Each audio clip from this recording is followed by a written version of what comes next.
Assalamualaikum warahmatullahi wabarakatuh. Kita bertemu dengan Ibu Erni yang akan mengajar biologi SMA kelas 10 semester 1. Nah, lalu itu tadi yang Eobacteria atau bakteri. Nah, lalu yang ini yang kedua bakteri Monera yang pertama tadi Eobacteria, yang kedua adalah Archaebacteria. Nah, Archaebacteria ini meliputi kelompok bakteri yang mempunyai beberapa perbedaan komposisi sel, fisiologi, dan materi genetik dengan kelompok Eobacteria. Organisme dalam kelompok Archaebacteria disebut archae. Perbedaan pokok antara Archaebacteria dan Eobacteria adalah komposisi lemak pada dinding sel dan perbedaan lintasan metabolisme enzim dan kofaktor enzim. Dinding sel Archaebacteria tidak mengandung peptidoglikan atau jika ada tidak mengandung asam muramat. Meskipun dapat bersifat gram positif atau gram negatif, dinding sel archaea secara struktural berbeda dengan dinding sel bakteria. Archaebacteria tidak dapat membentuk spora, kebanyakan bersifat anaerob atau tidak memerlukan oksigen, meskipun beberapa jenis bersifat aerob. Anaerobik dan aerobik fakultatif di dalam selnya tidak mengandung klorofil. Beberapa jenis Archaebacteria mempunyai flagel untuk bergerak. Ribosom archaea mempunyai komposisi protein yang berbeda dengan ribosom bakteri. Nah, Archaebacteria dapat ditemukan di daratan maupun di perairan dan dapat hidup di lingkungan yang tidak menguntungkan, yaitu dapat hidup di perairan panas dan berkadar garam tinggi.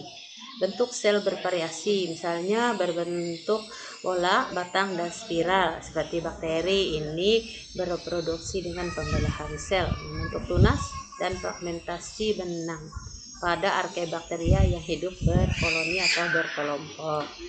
Nah, jenis Archaebacteria dalam sistem klasifikasi modern dibagi menjadi 4 kelompok utama, yaitu Crenarchaeota, Euriarchaeota, Corarchaeota, dan Non-Oarchaeota.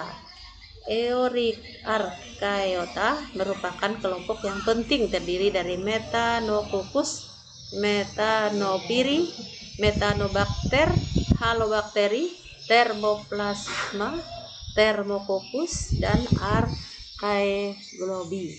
Berdasarkan keadaan lingkungan yang dikehendaki, Archaebacteria dibedakan menjadi 3 kelompok, yaitu 1. Archaebacteria halophili ditemukan di lingkungan berkadar garam tinggi. Artinya Archaebacteria halophili ini yang bisa hidup di dalam keadaan kadar garam yang tinggi. Nah, di sini kadar garam setinggi 20-30% jika konsentrasi garam turun. Sel Halobacterium mengalami lisis sehingga rusak dan mati. Archaebacteria metanogen. Nah, artinya Archaebacteria ini memperoleh energi di dalam metabolisme yang mengubah senyawa karbon dioksida dan hidrogen menjadi gas metana. Jadi dia bisa hidup di dalam metana.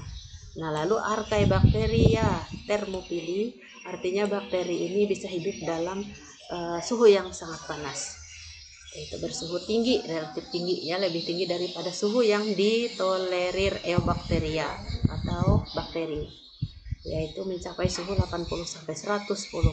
Suhu setinggi ini biasanya dijumpai di tempat pembuatan kompos seperti air panas dan daerah geotermal di lautan dalam. Nah, peranan Archaebacteria itu digunakan untuk degradasi di sini peranannya membantu pencernaan makanan pada ruminansia. Bakteri metanogen digunakan untuk degradasi limbah pada unit pengolahan limbah, membantu pembuatan kompos dan biogas. Sampai saat ini tidak ditemukan Archaebacteria yang menyebabkan penyakit pada organisme lain. Nah, lalu di sini ada istilah kalau bakteri Monera itu tadi dibagi menjadi 2, yaitu Eobacteria kelompok besarnya dan Archaebacteria. Nah, di sini ada istilah Cyanobacteria. Itu juga disebut ganggang hijau biru karena berwarna hijau kebiruan. Cyanobacteria merupakan kelompok bakteri yang mempunyai klorofil di dalam sitoplasmanya sehingga dapat melakukan fotosintesis. Nah, cyanobacteria dapat ditemukan hampir di semua tempat yang lembab seperti tanah yang lembab, perakaran tanaman, dan hampir di semua lingkungan perairan. Dari mata air panas sampai ke danau beku di Antartika. Namun cyanobacteria tidak ditemukan pada lingkungan perairan yang asam. Nah, ciri dan struktur cyanobacteria menyerupai bakteri pada umumnya. Semua cyanobacteria mengandung klorofil A seperti pada tumbuhan tingkat tinggi. Klorofil pada bakteri disebut bakterioklorofil. Selain klorofil A, cyanobacteria mempunyai beberapa pigmen tambahan termasuk karotenoid. Warna biru pada cyanobacteria disebabkan oleh pigmen biru atau phycocyanin. Beberapa jenis cyanobacteria juga mempunyai pigmen merah dan picoerythrin di dalam selnya. Klorofil dan pigmen-pigmen tambahan ini tidak terdapat dalam plastida, melainkan tersebar pada sistem membran sel. Dinding sel cyanobacteria tidak mengandung selulosa, tetapi tersusun dari peptidoglikan seperti dinding sel bakteri. Jika dites dengan pewarna gram, dinding sel cyanobacteria menunjukkan sifat sebagai gram negatif. Cyanobacteria menyimpan cadangan makanan berupa polisakarida yang disebut cyanophysin. Selain karbohidrat, cyanobacteria juga menyimpan lemak dan protein. Sel-sel cyanobacteria tidak mempunyai silia, flagella maupun alat penggerak yang lain.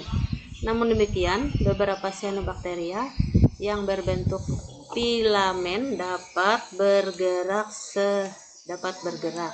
Semua cyanobacteria berukuran mikroskopis.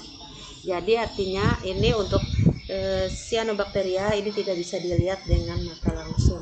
Jadi menggunakan alat bantu sama semuanya ya. Jadi menggunakan di sini cyanobacteria ya, menggunakan alat bantu untuk melihatnya. Nah, lalu reproduksi cyanobacteria itu dengan pembelahan sel yang berkoloni. Cyanobacteria yang berkoloni melakukan reproduksi dengan fragmentasi fragmen multiseluler yang dihasilkannya disebut hormogonium. Pada cyanobacteria yang berkoloni berbentuk filamen, misalnya nostoc dan anabaena, dapat membentuk heterosista, yaitu sel-sel berukuran lebih besar dengan dinding berlapis banyak. Nah, peranan cyanobacteria dalam kehidupan itu sebagai plankton di lautan. Jadi plankton itu adalah kelompok hewan dan tumbuhan, atau kalau di sini adalah termasuk ya mirip hewan ya, itu yang hidupnya di permukaan air. Hidup di permukaan air, plankton. Ini ada dua, ada zooplankton, ada phytoplankton. Nah, kalau zooplankton itu hewan yang hidupnya melayang-layang di permukaan air. Kalau phytoplankton itu adalah kelompok tumbuhan melayang-layang di permukaan air. Nah, jenis cyanobacteria yang lain hidup di air tawar, hidup di sekitar mata air panas, sering membentuk lapisan endapan kapur yang tebal di sekitar koloninya. Beberapa jenis cyanobacteria dapat menambat nitrogen, misalnya nostoc, sehingga dapat hidup di bebatuan dan tanah yang tandus. Cyanobacteria yang bersimbiosis dengan tumbuhan air dapat menyuburkan perairan. Contohnya Anabaena ajola yang bersimbiosis dengan Ajola pinnata. Cyanobacteria lain mampu mengikat nitrogen bebas adalah nostoc dan Gleocapsa. Cyanobacteria dapat bersimbiosis dengan amoeba, protozoa berflagella, diatom, alga hijau, dan berklorofil.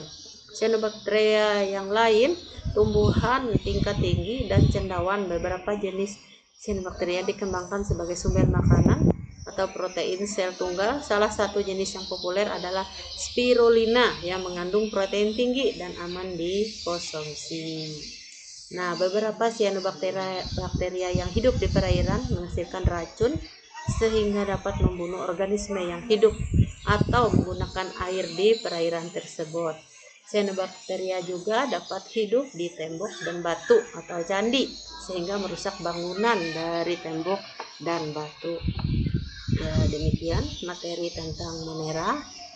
Ini kalau misalnya ada yang tidak dipahami atau ada masalah tentang materi yang Ibu sajikan ini, kalian bisa tanyakan di kolom komentar ya.